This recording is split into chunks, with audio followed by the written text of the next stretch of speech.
बात का जिक्र उन्होंने और किया जब उनसे डिप्टी सीएम के नाम को लेकर बातचीत की गई कि क्या इस पर भी विचार हो रहा है, मंथन हो रहा है। दबी जुबान से उन्होंने कहा कि दबी जुबान से ही कुछ लोग ये चाहते हैं कि डिप्टी सीएम बने, लेकिन आलमगीर आलम जिस तरीके से डिप्टी सीएम को लेकर यहां पर नाखुश नजर आ रहे थे कि मुझे नहीं लगता कि डिप्टी सीएम होना चाहिए, लेकिन ये कहें कि पार्टी में कहीं ना कहीं मांग उठ रही है, दबी जुबान से ही सही।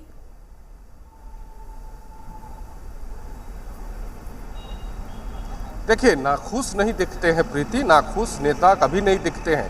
पोस्ट को लेकर के नाखुश कभी नहीं दिखते। उन्होंने तो अपनी बात, अब जब तक मंथन नहीं हो जाएगा, किसी व्यक्ति के नाम पर मुहर नहीं लग जाएगी, तब तक तो बता नहीं देंगे। वो एक दबी जुबान से ही इशारा तो ज़रूर कर दिया है कि पार्टी के जितने भी गठबंधन के लोग हैं वो चाहते हैं कि वो डिप्टी सीएम हों, लेकिन अब उनके नाम पर, किनके नाम पर मुहर लगती है वो देखना होगा। राजनीति में पद के लिए कोई नाराज नहीं होता, जिसको पद मिलता है वैसे भी कोई संवैधानिक पोस्ट नहीं है डिप्टी सीएम।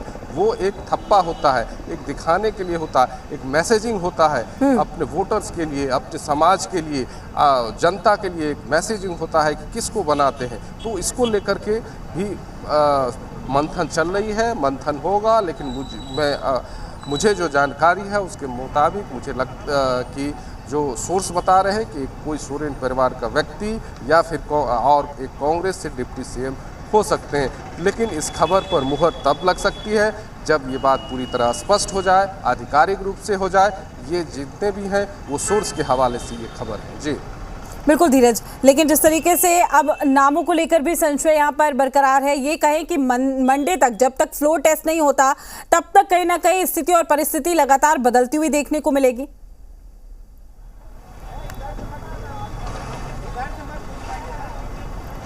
देखिए, एक दो जो अभी से लेकर के सोमवार का वक्त है, उस वक्त में सोर्सेज के हवाले से धीरे धीरे अगर बनने हैं तो ये भी तय हो जाएगा कि कौन डिप्टी सीएम बन रहे हैं, नाम भी तय हो जाएगा कि कौन बन रहे हैं, सब कुछ तय हो जाएगा।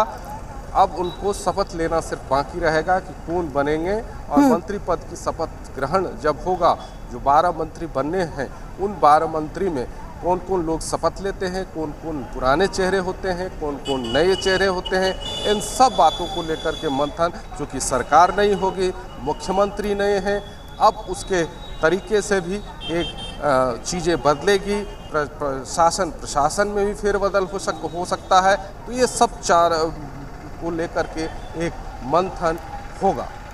चलिए, आपके पास लौटूंगी। कामरान ने खुद ही आलमगीर आलम जी से भी बातचीत की है। कामरान, मैं आपसे ये जानने की कोशिश करूंगी, जिसका जिक्र अभी मैं धीरज जी से भी कर रही थी, कि डिप्टी सीएम के नाम को लेकर इसलिए हम बार बार कह रहे हैं क्योंकि कहीं ना कहीं चर्चा है कि मंथन किया जाएगा, लेकिन खुद आलमगीर आलम इस बात को कहते हुए नजर आए जब आप बातचीत कर रहे थे कि देखिए ये कोई पद नहीं है, लेकिन हाँ कुछ लोग दबी जुबान से ये बोल रहे हैं तो देखा जाएगा।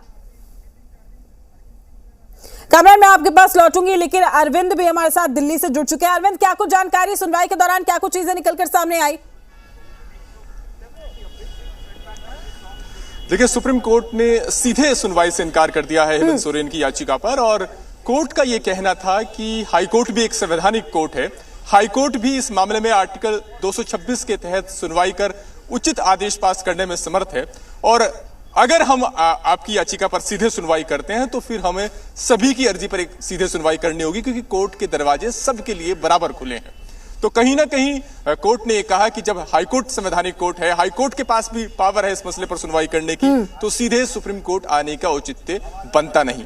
हालांकि कपिल सिब्बल और अभिषेक मनु सिंह भी हेमंत सोरेन की तरफ से पेश हुए थे, और उन्होंने कोर्ट को आश्वस्त करने की कोशिश की कि एक मुख्यमंत्री से जुड़ा हुआ मामला है, ये राजनीति के तहत उनको टारगेट किया गया है, और ऐसे में सुप्रीम कोर्ट को इस मामले में एक मैसेज देने की जरूरत है, क्योंकि ईडी ने अपने अधिकार क्षेत्र का दुरुपयोग किया और केंद्र सरकार के इशारे पर सरकार गिराने के लिए इस तरह की कार्रवाई हुई है, ऐसा हेमंत सोरेन की याचिका में आरोप भी लगाया गया था। लेकिन कोर्ट ने सीधे सुनवाई से इनकार किया।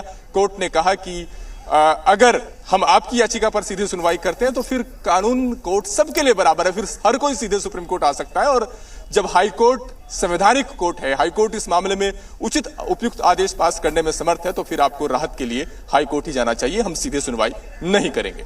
बिल्कुल अरविंद, इसे क्या कहें, ये एकमात्र विकल्प था, अब हाई कोर्ट का रुख करना होगा। ये कहे कि कानूनी दाव पेच से ही सही, कहीं ना कहीं ये उम्मीद जाहिर की जा रही है कि हेमंत सोरेन को राहत मिलेगी, लेकिन विकल्प के तौर पर एकमात्र रास्ता कोर्ट है। वहां पर भी अब कह दिया गया है साफ तौर पर इनकार सुप्रीम कोर्ट का, आप जाइए हाई कोर्ट, वहां पर देखिए क्या कुछ राहत मिलती है या फिर मुश्किलें बढ़ती है।